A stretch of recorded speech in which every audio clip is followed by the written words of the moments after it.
Hello to my visual viewers. So I forgot to press record on the camera until about halfway through. So you're going to see a fun little improvement in quality. It's just a little nod on episode 101 to show how far we've come or something. Enjoy the show and turn off your fucking cell phone. And we're live. And we are we? We're live. Are we? We're live. I think I need to get my fucking eyes checked. Oopsies. Sorry, Justin. There's already a bleep. Hey, everybody. What's up? And welcome back to Unhinged with Chris Klemens. Did y'all watching see the new visuals? And oh my God, if you're listening too. Wow, I didn't mean to cough. I guess I should preface this episode with not uno, but dos things. One, it is 9:30 p.m. And two, I forgot we were filming this and just kind of kept going on with my day the way I normally would. So, I'm elevated, personally and spiritually. It happened and finally it happened to me. Oh dear, is this going to be our new vibe, is filming at 9:30? Because I hope not. Anyways, before we get into the episode, please subscribe to Unhinged with Chris Klemens wherever you get podcasts. We upload the video episodes up on youtube.com/Chris. Be sure to leave a 5-star review and rate and tell some friends and follow Unhinged Clips. Sorry, I got really lost in the sauce with that one. But yeah, leave a review. We pick our favorite ones and read them some episodes. So don't miss out. I don't know. That was like the least exciting thing. But okay, so I feel like in the past, and we all know the little chunk of time I'm talking about. I'm going to say it and y'all are going to be like, so true. There was a time where just like every episode I was on death's door depressed. And I figured so many people were like, Chris, enough. Go to therapy. I was like, guys, I am. But I figured I should tell y'all that I'm doing fucking great right now. Like, can we hear an amen for that? Woohoo! Yeehaw. Okay. Jake, you got lights. That's so exciting. I'm lit. I thought I was a new bitch. You're lit, girl. No, I'm lit. But oh my God, today was my 4th day in a row working out. Not me, like not even a weekend, like already bragging about the consistency. But I'm like really proud of it. I've been waking up every morning and working out. And I've just, now that I'm home, been really cleaning my house. Like I have no shoes on my closet floor anymore. I don't think people understand how much I'm in need of a Nobel Prize. I mean, it's crazy. I just have been like doing my skincare. I've been eating so healthy. I've been cooking like soup season, bitch. Woo! Fuck me. Where up? Oh my God. I love soup.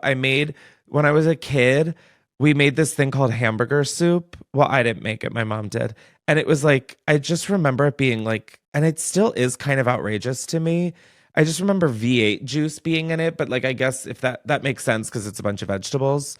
And it was like hamburger meat or like beef, ground beef, beans, like other in it, like a tomato broth kind of thing. And so I was like, fuck mom, or I always feel weird saying fuck mom, but I was like, fuck mom, we need to like make this. And so we were planning on having dinner together and she came over, we went grocery shopping. It's just so nice being home and having structure. We also, oh my God, Justin, I was FaceTiming you about this, but you never fucking picked up. You left me high and dry when I was filming my little Halloween cocktails video. I brought up one of the new lights and it lit the room just perfectly. I just need to shout out oh my God, I need to stop using that as an adjective or whatever. I need to shout out Justin. He is helping me build out the rest of this studio and we're going to get it to the point where maybe I'll even have a desk so that if someone like comes and stays with me or just like comes to Delaware to be on the podcast, they can sit in this chair and then I can sit at the desk But like, oh my God, I'm going to finish like out the rest of this. We're going to have, we have 3 fucking cameras now. Not like now, but like I'm staring at them.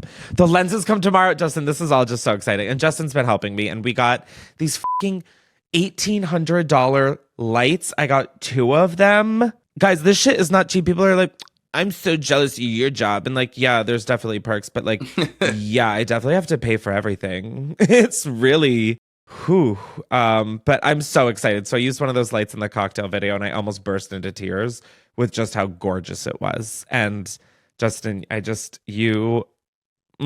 love you. They shine with the intensity of 1,000 suns. No, they really are bright. It's cuckoo crazy, but this room is going to be lit up just gorgeous. What is this new, the leaves that you have in this cute fall background? Yeah, I put some fall leaves. I was a little stony baloney in Target. And so I was like, this is when I'm going to buy all my Halloween decorations. I did like a whole smoke and tell on my Patreon, patreon.com/Chris Klemens, if that's your vibe. And so I saw this garland and I was like, yeah, that's an easy thing to build into a set. So it was a garland. And then I was trying to fit it into the vase that we had here. But I was going to like make it branch vibes. But then when I saw it through the camera, it literally, I mean, it just looked like fire. Like, and not in like the, whoa, that's fire. Like it just looked like a dumpster fire. So I brought this bowl that I had of these like hands holding a bowl of pumpkins, and I thought it was cute, but I didn't realize that it literally like matches the wall. That's another thing. I went to a orchard. Oh my God. I could just talk all day about how much I love life. Soak it up, people. Who knows how long this will last, but we're hoping for the best. Now, before we get into voicemails, because I want to hear from some of y'all, because these are the voicemails from the live show, which, oh my God, I'm so glad that, by the way, you guys are finally able to watch that. If you missed the 100th episode live show, you done up. That's like the best episode. But we're going to be answering some of those voicemails today. However, we have to give the prompt for next time, which is I want you to call in to 310-844-6459 and hit us with your craziest horror story. It can be as metaphorical. Some of y'all are funny. Some of you are not, I should emphasize. Don't try and be. Just tell a real horror story in that case, you know? And so, yeah, 310-844-6459. And let's get into these. These are just, I think, like the juiciest rumor or something, I'm pretty sure. But hit it. Hit it, DJ. Yeah. Hi, Chris. Yes, I'm just... Shut up. That's my dog. No, don't shut up. I love you. Okay, anyway. I have to disguise my voice because I don't want anyone to know who I am. Again! Alright, I'm watching your show, your live show, and you were asking about juicy gossip that's going on. I have been informed that Lizzo is about to be sued yet again for another reason. I don't know if she has been. It's not those 3 dancers, but it's the other person. She's gonna get sued yet again. And I just had to disguise my voice. I could be wrong, but that's what I heard from reliable sources. Okay, thank you. Don't tell anyone where state I'm from if you can see it. Okay, bye-bye. Love you. Seriously, you're great. Love you, bye. The end. Wait, what? Okay, this was a really bad episode to do the pre-gaming I did. What just happened? I feel like President Snow just talked to me and like was like, bitch, you're going to the Hunger Games. What? That was a performance artwork. Like, that was performance art. I'm going to take a cheers for our cheers glass early because that was wonderful. Did we just get an exclusive that Lizzo's getting sued? I think so. Possibly. Everybody, if it happens again, we called it here first on Unhinged with Chris Klemens. Please rate and review us. That was juicy gossip for sure. I honestly was questioning if I partook in the same activities and called in and like, I'm like, this could be so me. Oh, but we heard the person's voice at the end. That was really interesting. Do we think that was just fake? I believe it. The rumor or the voicemail or this life? All three. Honestly, now that you bring it up, all fucking three. Wow. Okay, we're going to just keep moving right along because Justin informed me that Craigslist is a petri dish of unhinged land. There are a lot of casual encounters or free stuff, and he has compiled them in a little doc, and I just made probably the grossest noise because I like had a very saliva-y swallow, but that's what she said. Okay, the first one up is titled Free Cream Cheese, Highland Park. The description. Free cream cheese. It all sounds, I mean, as normal as it gets. The last sentence, about 10 pounds. Now that's a good deal. Did they jump a grocery truck? Like, what? And also, like, at what, like, how much more cream cheese do they have that they just can't fit the 10 pounds else? Oh, yeah, this is just the extra. Yeah, this is the bulk. This is bulking season. Next up, we have Parrot Cage Like New in Carson. Don't use in garage, pickup only. Justin, do you want to explain that one? I think that's just one of those pieces of like wise advice. It's like, do not put the bird cage in the garage. Oh, okay. So that's like your live, laugh, love. Yeah. It's a haiku. Okay. Yep. Okay. It's concerning that it's like new. No, it's definitely crazy. Okay. Tony Hawk Pro Skating 1 video game plus signed $45. Los Feliz. Los Feliz. Wait, Los Feliz, but we say Los Feliz in LA. To prove that I'm a giant piece of garbage, I watched Selling Sunset to fall asleep because like you literally don't need to watch, you know, it's just like a bright light and like noise. And they just did a thing where they were like, we're going to Los Feliz. And that was what I watched last night just before my eyes closed. So yeah, this isn't ideal for me. Anyways, sorry for the misleading titles. I'm not actually selling my signed copy of Tony Hawk Pro Skater. I'm obsessed with this. Just wanted to tell you how fucking good I am at this game. So here is my proposal. Come over to my house, beat my high score, and the game is yours. Please be aware that I am damn near pro level at this game, and the chances of you beating my high score are slim to none. Next paragraph. I did try to sell this signed copy of Tony Hawk Pro Skater in Chicago about a year ago, and no one even came close to beating my high score. Parentheses, you've been warned. Next paragraph. Hell, if you beat my high score, I'll also sign the video game cartridge. Serious inquiries only. I'm not looking to stomp out noobs. It's moments like these where I really thank Albert Einstein for creating the internet. Like that really, that makes me happy it's in existence. Oh, next up we have Missed Connections, which I did used to look at these, but I didn't think they still had these. They got rid of like the hookups. Oh, maybe that's what I was looking for, horny one day. Yeah. All right, this first one, okay. It's titled, You Were in a Towel, Norwalk. I was delivering your Jack in the Box meal. Once you opened the door, you were wrapped around with a towel you had just come out of the shower.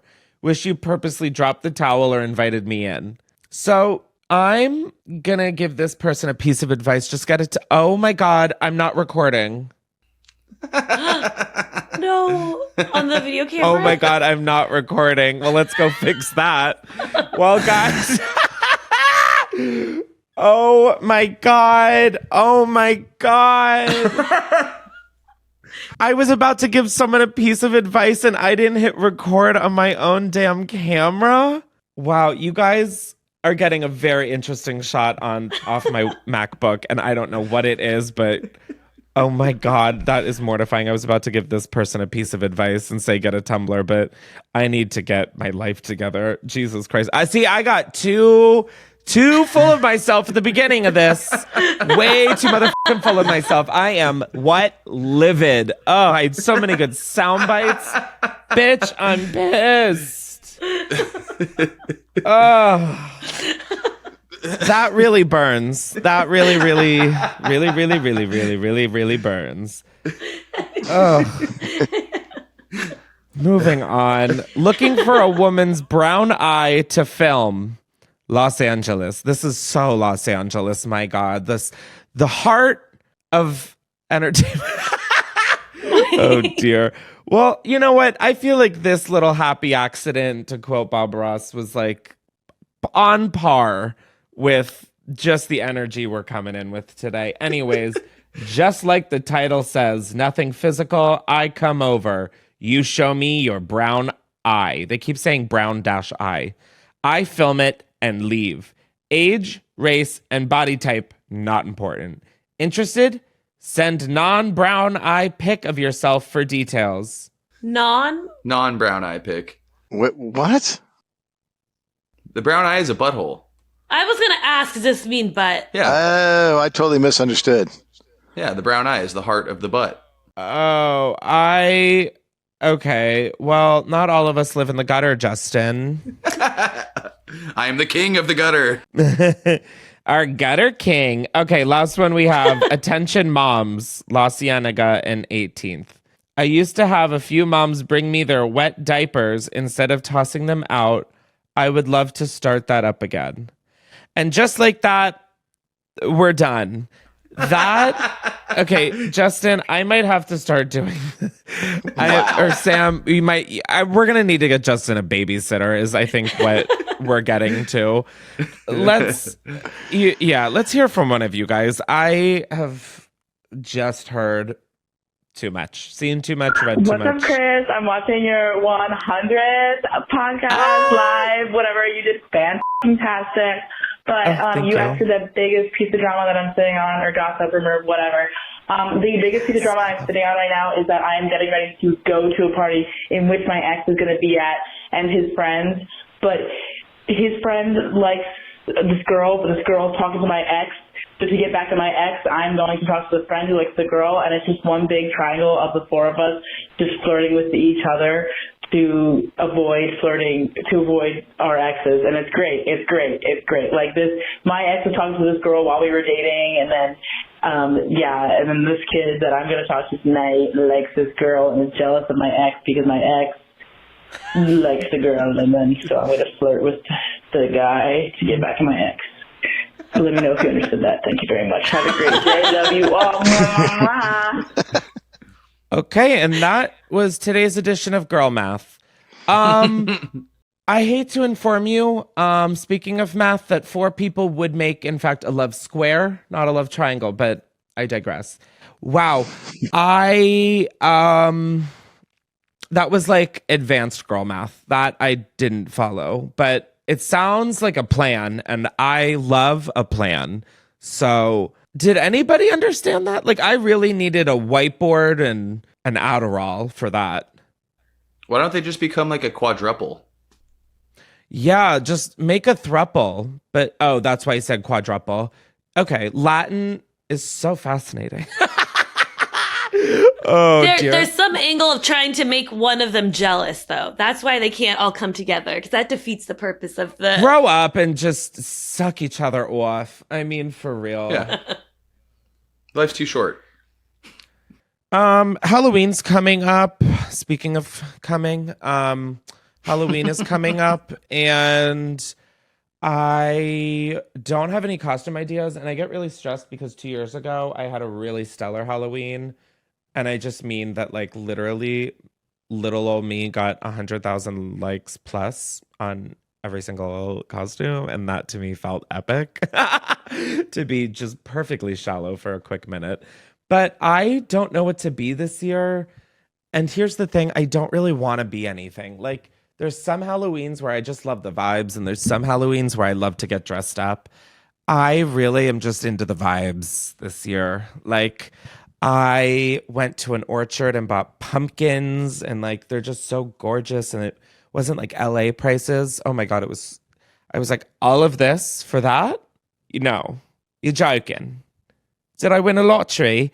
Anyways, yeah, so I don't really know. I do have an idea of being Shaggy and Scooby and like, but dressing Booger up as like airplane Scooby, like when he's going in like disguise to get on the airplane to go to Spooky Island. I mean, you guys are what, on your phones? Wake up and learn about Spooky Island. Come on. I'm writing down costume ideas. What is happening? The disrespect. I'm giving a full-on dissertation. Fine. If we don't care, I don't care either. Let's play the next voicemail. No, I was writing down costume ideas. Oh, yeah. Now we all care about Spooky Island. Yeah, right. Oh, my God. I love this podcast, guys. I don't know why I was thinking of you as Groot and Booger as Rocket. I have no idea why that came to my head. So I'm going to need a breakdown of not only one, but both of those. Guardians of the Galaxy. I think if you were Groot, he's like a tall tree, and then Rocket is Oh, I think I have that skin on Fortnite. Yeah, there you go. Yeah, there we go. I kind of think Booger as Rocket and you as Groot would be awesome. Is Rocket a dog? Rocket is a raccoon that I think was experimented on. I don't want Booger to go through that. She's been through enough. Ugh. But Groot was played by Vin Diesel, right? Yeah. Okay, that alone, I'm okay. The only Vin Diesel movie I support is The Pacifier. I just wrote down for costume ideas, Vin Diesel jeans. Okay, so I should go bald and then just wear the diesel jeans I have. Wait, you're kind of iconic for that. You really did your thing with that, huh? And then I wrote like a classic bed sheet ghost, but with the butt assless. So like the whole back is like a hospital gown. So isn't that just like a hospital gown? Gown? Yeah, but then you cut out the eyes. Oh my God. So true. Okay. That one's, I don't know where that one falls. And then I wrote big bushel of grapes. So we're going to pretend that one didn't come out of your mouth. But I really appreciate that effort and energy. No, but Chris, I know what you mean with like certain years where it reminds me of like with your birthday, where sometimes you want to go really big and sometimes it's like, I don't care about my birthday this year. That maybe you're having a Halloween experience like that. Which, by the way, guys, we're doing, if all goes according to plan, according to you. Sorry. Whoa. I am going to do a 30th birthday episode live from my birthday. And we're going to figure that out, but that's the goal. So stay tuned for, I was like, we talked to someone about this. Speaking of going hard, but yeah, this Halloween, I'm really into also I've just not been home. So like now that I'm home for like ever, I'm just like really leaning in. Oh my God, I got my house all decorated for Halloween. There's just like pumpkins and it's so nice to see orange just for like a small amount of time, you know? It's like some pops of color anyways. I feel like I could turn into like a QVC talk real fucking quick. So let's hear another voicemail. Voicemail. This is my first time calling in. So your prompt for the latest show was to give some information that you're just sitting on. And well, to give you a little bit of background before I drop this bombshell on you, my parents have been married for over 30 years. They're conservative. They're from the South. And to make a long story short, you're going to be asking a lot of questions after this. But my mom is in an emotional affair with their church pastor's daughter, who is half her age. So I'm sure there's a lot of question about that. I'll leave you to speculate because I do not want to get exposed. But hope you're having a great day. Thank you. Yeah, we're going to ask this prompt a lot more moving forward because, wow, I'm living. So your mom has been married for over 30 years, conservative in the South, is having an emotional affair with their pastor's daughter. So it's a woman-on-woman relationship, but it's emotional. So what does that mean? So, like, do they just, like, isn't that just called best friends? I also love that this caller was just like, you're going to have so many questions. I'm like, okay, cool. Thanks. I really love that kind of preface. Yeah, it's always the people closest to the pastors. I'm telling you. Justin, you're really getting so many shout outs this episode, but he alerted me of this thing called Reddit No Sleep. That was Sam. I love that my podcast. Yeah. Oh, that was Sam? Yeah. Oh, I'm not It's going to okay. lie. I was really out of it during that meeting today. Okay, so sorry, Justin. I'm taking one of your shout outs and I'm giving it to Sam. Sam told me about this thing called Reddit No Sleep, and I love that my podcast career is just forcing me to learn about Reddit. I've learned so much more in Reddit class during this podcast than I have ever. Granted, I've never attempted this much, but anyways, there's this thing called Reddit No Sleep, and it's apparently just really scary stories. It's like that one book. Did I buy this and do this for a past Halloween episode? Those like spooky story books that. We've definitely talked about it. Okay, yeah. It feels like the 2023 version of that. And like as an adult. So I don't know. This one was like the top hottest. What I just learned you can filter through that. So those are the only words I learned today. But okay. It's called My Wife's Obsession with a Painting is Ruining Our Lives. I'm kind of scared. Not me scared. My wife, Samira, had been working in art restoration for years and was finally promoted to the head of her department. She's always been a talented artist, and the science behind it was an added bonus in her mind. I was so incredibly proud it was her dream job. At first.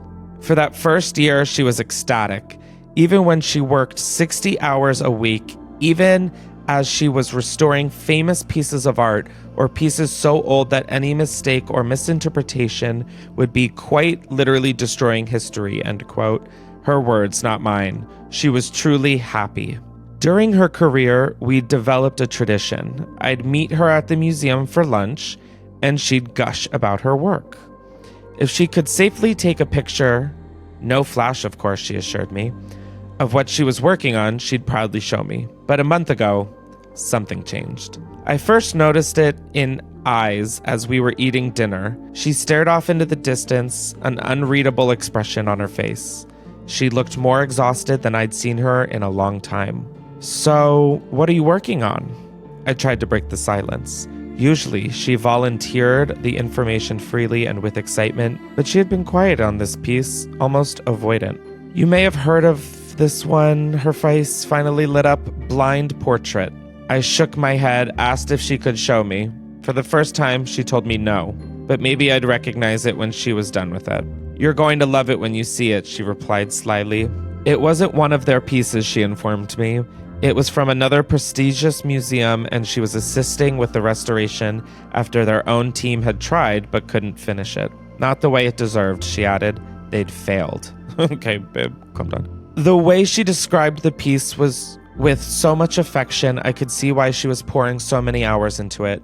But not long after, she began to change. Her already grueling hours transitioned into her practically living at the museum. When I went to meet her there for lunch, she'd ignore me, sequester herself in the lab instead until I gave up and went back to work.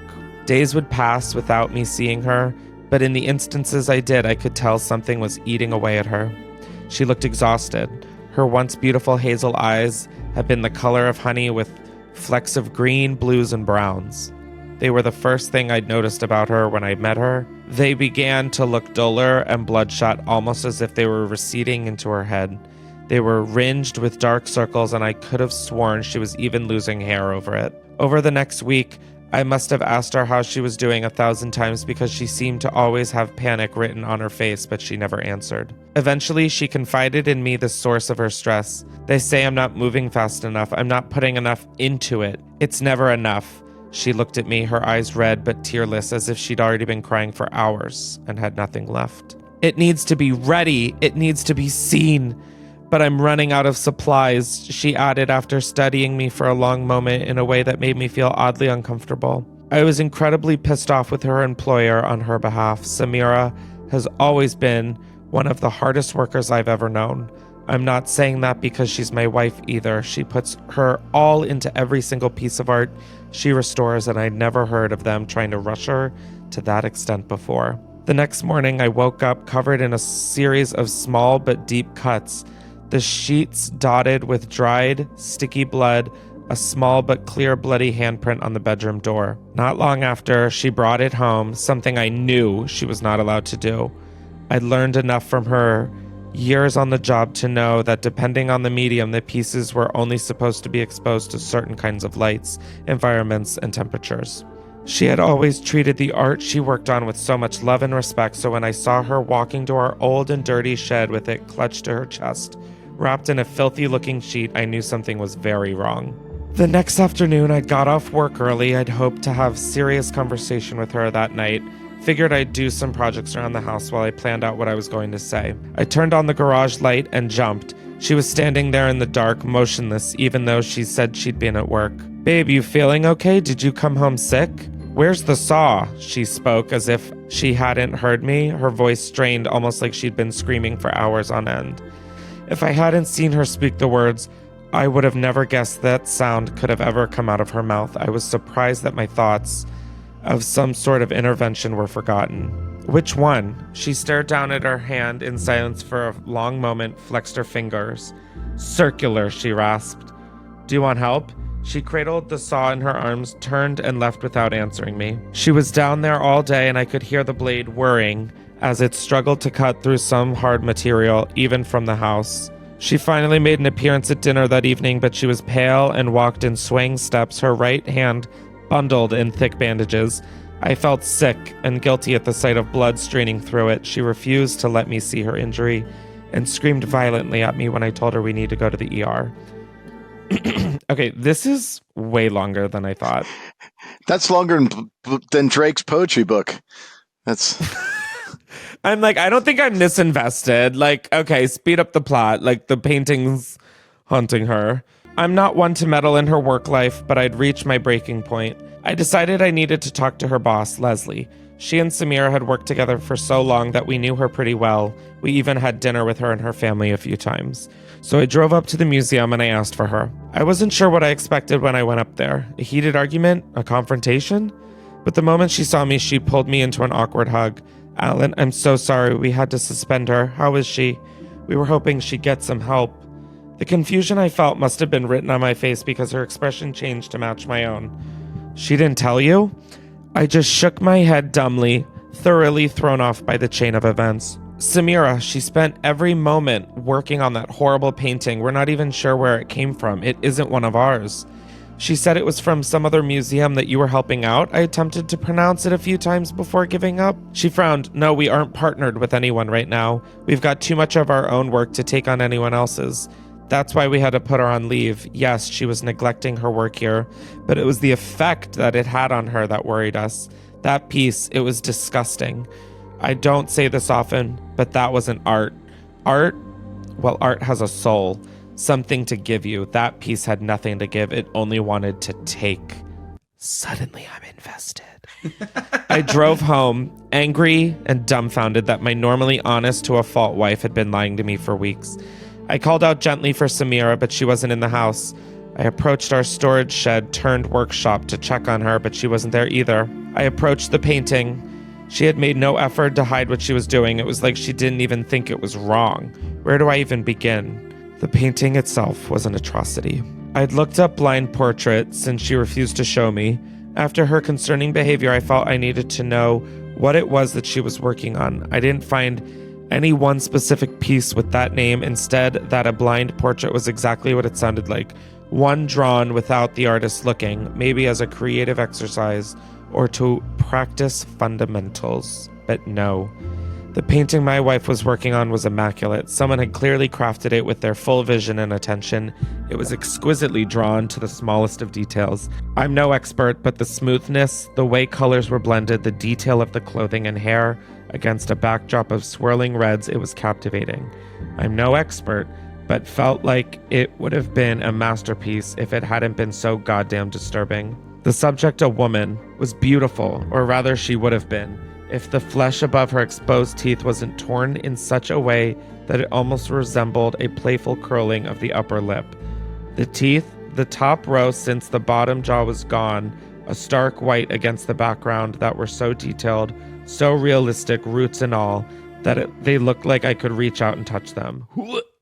I realized why the portrait was called Blind. The young woman, she had no eyes, rather just dark holes in her skull where they should have been. The twin streams of blood and damage to the delicate skin around them that the artist focused on in painstaking detail suggested they had been there at some point, though. The longer I stared, the more I felt tempted to reach out and touch it, to complete it.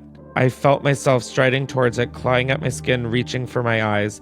She'd looked so incredible with a pair of her own. What finally snapped me out of it was when I got close enough for the smell to hit me. It was so overpowering that my eyes began watering profusely, breaking my eye contact with it. I couldn't help but gag when I realized exactly how Samira had been restoring it. The reds of the background behind the woman, they held the odor of copper and faint decay of old blood with paint. Long bits of white bone with cut marks had been haphazardly added to fill the missing portions of the frame. The teeth. There was a reason they'd look so realistic. Exposed roots placed lovingly, completing where the woman's should have been. Samira had flashed me an odd but otherwise perfect smile just the night before. I wonder how many others had tried restoring the painting. What exactly she had meant when she said they failed. Leslie's words about the painting only taking were fresh in my mind. I waited for Samira for hours that night. I eventually heard her come in and the sound of our ancient sofa protest as she fell into it. "Babe," I whispered cautiously, "we need to talk." She ignored me, her back turned, and eventually I headed back upstairs. I should have never left her. I should have tried harder to get her help. She was gone again in the morning. I searched for her in the house before finally finding her standing in a shadowy corner of the dark shed. She was painting what appeared to be crudely drawn, swirling faces with her fingers. Even in the scant light, I could tell what medium she was using to paint with. I tried to go to her. Clearly, something was very wrong and she needed my help. But mid-step, I found myself turning to approach the painting instead. As much as I hated it, as much as it sickened me, I couldn't get it out of my mind ever since I'd seen it. I needed to see it. I needed to complete it. I choked back. I sobbed when I moved back the fabric covering it. I still hate myself for the fleeting pang of jealousy that I felt. It was finished. There was a new addition since the last time I'd seen it, a perfect pair of hazel eyes. Are they the ones on Craigslist? Wow, that was a lot. That was just like a lot. That was just a lot. Was that real? No, that's of course not real. That's psychotic. Me thinking that's real. I mean, this is how stupid I am. I am so tired from talking. I feel like I just gave 4 back-to-back graduation speeches. I am exhausted. Can we play a voicemail? Yeah. Hi, Chris. So the prompt for this week was, what is the juiciest rumor or gossip that I'm sitting on? And this is a rumor that my mom told me because it's not confirmed. Like, there's no paternity test or DNA test. But apparently, now that I'm like older and in my 20s, my parents feel comfortable telling me what the gossip is in the family. And there's a rumor that my dad had another child while he was having an affair. And like, she named the kid after my dad and everything. And I just, so that's what I'm sitting on. I don't know if it's true. It's apparent. We don't know if that's actually his kid, but I might have a sibling out there, so that's cool, I guess. I don't know. Totally. Okay, so it definitely, I got the vibe that you were still processing it, leaving that voicemail. So the dad is had an affair and named the child after. Wait, what? I feel like I just read one of these no sleep things. I think the mom named the child after the father. What? I think the person he was having the affair with the mother of the child named the child after the father. Oh my God, the other mother. Yes. The brother's other mother. Yep. Oh, that is gossip. No sleep, another club, no sleep, airplane, no sleep, bus. Anyway, speaking of bus, I'm about to get on the bus to bed. Thank you so much for listening. And before we go, though, I have to do our little send-off toast. We have a YouTube comment and a little review from iTunes podcast or whatever. iTunes, oh my God. I don't think people have called it iTunes in years. The first toast is a review on Apple Podcast called The Perfect Watch When You're Baked and Snacky. Am I baked? Yes. Am I snacky? Yes. It takes a certain kind of pod to satisfy me when I'm just trying to veg and bake and snack. This one definitely makes the list. XOXO, love you, Chris and team. I am baked and I am snacky, baby. Is that spray paint, Justin? Yeah. And a spray bottle. I'm thirsty. We don't have drinks. Don't fucking say yeah as if that's the craziest thing I fucking asked. Wait, Chris, what was the name of that person who left that one? Does it have the name? Oh, yeah. Gabby Ghoul. Gabby Ghoul. They're snacky. And they gave us 5 stars. Thank you so much. Keep on being baked and snacky, baby. Thanks, Gabby. Now, the comment from the video episode on my YouTube, youtube.com/Chris, is from Devin1003. Congrats. Side note, I can't stop thinking about how you all legit look so much alike. Could be all children of Jake, LOL. I saw that one. There is not anything LOL about that. Thank you, Daddy Jake. Daddy Jake. Okay, kids, go to bed. That's the goal. Thank you guys so much for tuning in for another episode of Unhinged with Chris Klemens. 101, baby. 101 Dalmatians. I really should have dressed up as Cruella de Vil. Maybe when we do 1,000 and... No, God, hopefully we're dead by then. Thank you so much for tuning in. Be sure to subscribe to Unhinged with Chris Klemens wherever you get your podcasts and leave a review as well. And leave a comment if you want to be in next episode's little toast. Be sure to check out the video episodes at youtube.com/Chris, and we will see you all very soon. I don't know why I acted like that was Halloween. This is Halloween. I don't know, girl.